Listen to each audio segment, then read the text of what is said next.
Welcome to DS Trucks. In today's video, we're going to be testing Motorcraft Anti-Gel and Performance Enhancer.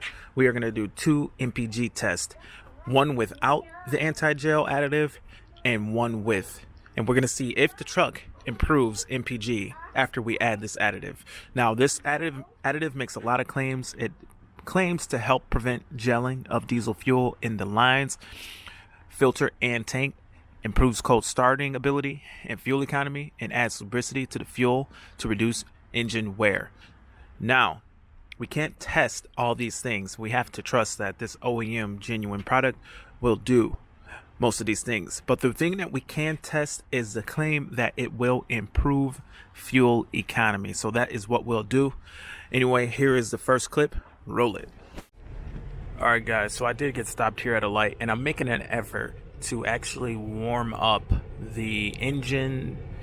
Not only the engine, but warm up the gears. The rear diffs are going to still be cold. The transmission gets a little heat from the motor, but making sure the diffs get warm so that for both runs the diffs are warm. But since I'm at a red light, I figure why not give it a little bit of power pull to see if the butt dyno, seat of the pants, feels better with the cetane boost. Let's see what it does. Whoa. Whoa. Tons of power, guys.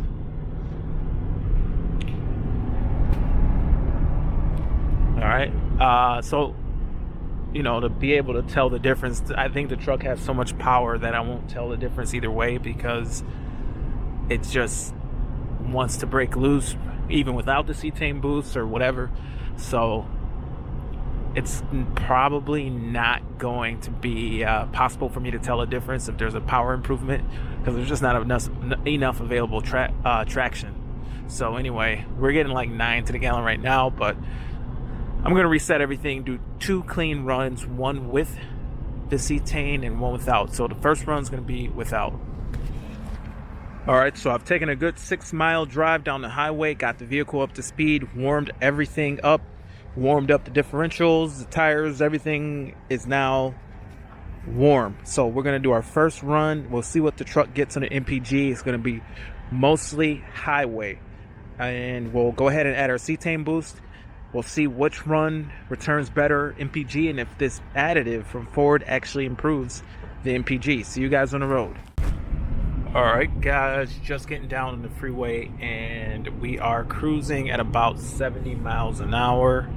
And it does seem as if the truck is getting better and better as far as driving characteristics go, as it kind of breaks in with the tires and everything. Seems like they're just getting better. So we have 2,000 miles on the truck, and we are getting right now 13 miles to the gallon and climbing as we drive here at about 69 miles per hour. We'll drive for a little bit, we'll jump off, turn around, go into the same location that we started, which is the Civic Arena, and we will from there add our additive to the fuel, top it off in order to mix it, and then we'll repeat this test and see exactly what it does. But the truck drives better and better. It's pretty smooth at these speeds. Don't notice any problems as far as vibrations right now or anything. So I have to say, it does seem as if the truck is slowly but surely driving better and better. But anyway, we are 5 miles into the test. We'll put a little bit more on the truck, maybe 30 miles or so total, and we'll see if this cetane, well, I don't know if it's really a cetane booster, but it does say it will improve the MPG, and we're going to see if that's true. Anyway, see you guys once we get back to the starting location. See you in a few. All right, guys, and here we are back where we started. Our MPG is 16.1.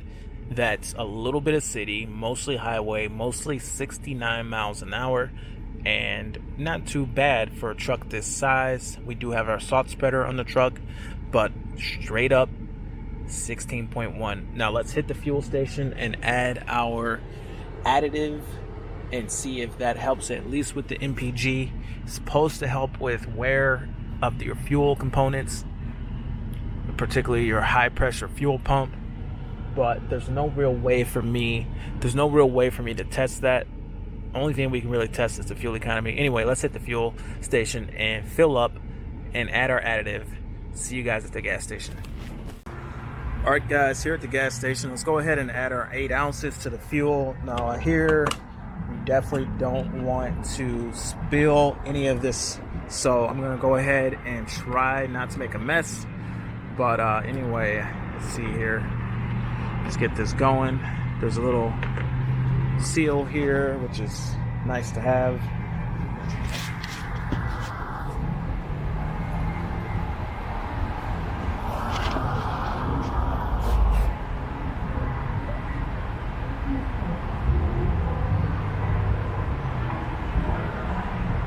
I don't need a big hole, but I don't want to have this end up in the fuel tank, so I might as well take it all the way off. Let's get rid of it. All right, and let's try to pour this in here. 4 ounces. So I will say, I wish it gave you some kind of a container to help you dispense it, because that quickly I pretty much added everything I needed to add. I guess once you've gotten used to the feel of how much is going to come out of there, it's not too big a deal. I need a little squirt, and that's all it takes to treat 48 gallons. So yeah, that's it. Pretty simple. Now that I've poured it, I should definitely not put this back in the truck because it's gonna ruin the interior. So now that it's that, I'm gonna just put this back here. All right, guys, so we did get $43 worth of gas, 16 gallons. I did have to move to a different pump, but anyway, let's head back to our starting point, test this MPG one more time, and see if this additive improves the MPG at all. Anyway, see you guys back at our test site. All right, guys, back at the same spot. Gonna go ahead and reset trip 2 so we can get a MPG test and see what the truck gets with the additive added to the truck. Now let's go ahead and hit the road and take the same exact route. All right, guys, on the road, and we're just getting started. We got the Ford OEM anti-gel additive in the truck, and we are going 69 miles an hour, same speed that we went the first test, and the same route. Hopefully there's no traffic. We'll see what happens, but if there is traffic, that's definitely going to skew our results. According to our map, we're not going to hit anything, but it looks like a little something right up here. But hopefully it's not too bad. I think this is just about when we might start to see some kind of traffic for a short stint, but hopefully it's not going to be too bad. Let's see what happens with that. But my driving is going to be not too conservative. Looks like we're hitting some traffic. I don't know if it's going to be too bad just yet. It's not showing up on the map, but my driving isn't going to be too slow, too fast. Like I said, 69 miles per hour. We are hitting little traffic on the second test, so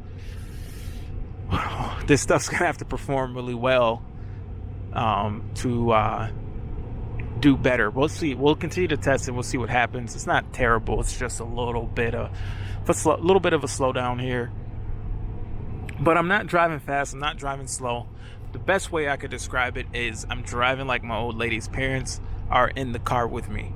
So not too slow, not too fast, just kind of normal. But anyway, I'm going to touch base with you guys when we're halfway into the test, when we're turning around on our way back. Anyway, see you guys halfway in. All right, guys, we are about halfway in. We just turned around on the freeway, and so far the MPG is not better. It is a little worse. It's about 1 MPG lower, but we did hit that traffic. Now, things to consider: we added 16 gallons of diesel, but I did not go to my usual fuel station. I went to kind of a dump of a fuel station that was just closer to our location, and number one, the pump didn't work, so I had to go around the corner to the other pump.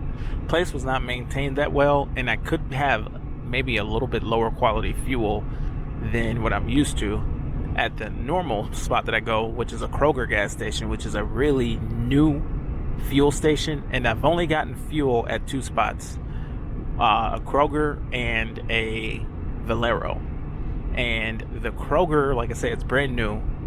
The Valero seems to be a little bit higher volume. You actually get my cruise control set here to the same speed, but the Valero seems to be higher volume. But after 2 months and 2,000 miles, I went to drain the water separator and there was absolutely no water. But right now we are at 15.1 miles to the gallon, and at the same spot on the first test we were at 16. So hopefully we can get back to 16. I mean, we'll see, but it doesn't seem like this additive is particularly great at increasing the MPG so far. But anyway, we'll continue to test. We'll touch base once we get back to our starting point. I will see you guys there. All right, guys, and here we are back at our starting point at the Civic Arena, and we are at 16.2 miles to the gallon with our fuel additive, so pretty much the same MPG. Now on the way there I did hit a very small amount of traffic, but on the way back I followed kind of close to a semi to kind of make up the difference. So it's always a little difficult to get a perfect run, but either way they should be relatively close. Am I seeing a huge increase with the fuel additive? Not really seeing the increase in MPG. That being said, that doesn't mean that it's not a good additive or that it's not doing any of the other things that it claims to do. It very well could be adding more lubricity to the fuel system and protecting your fuel system better, and it very well could be a great anti-gel additive. But in today's testing, we didn't particularly see a huge jump in MPG. Essentially, I saw the same MPG. Now, keep in mind there are variables. The truck's going to be hotter on the second run. I don't know if that would hurt fuel. The truck was topped off at a different location than it normally is topped off, and I probably should have went ahead and filled up at the same spot. But anyway, guys, comment below, tell me what you think. But that's pretty much going to be it for today's video. Just a quick MPG test with the Ford additive. But anyway, this is DS Trucks, where we run nothing but the best. Comment below and see you guys in the next video. Over and out.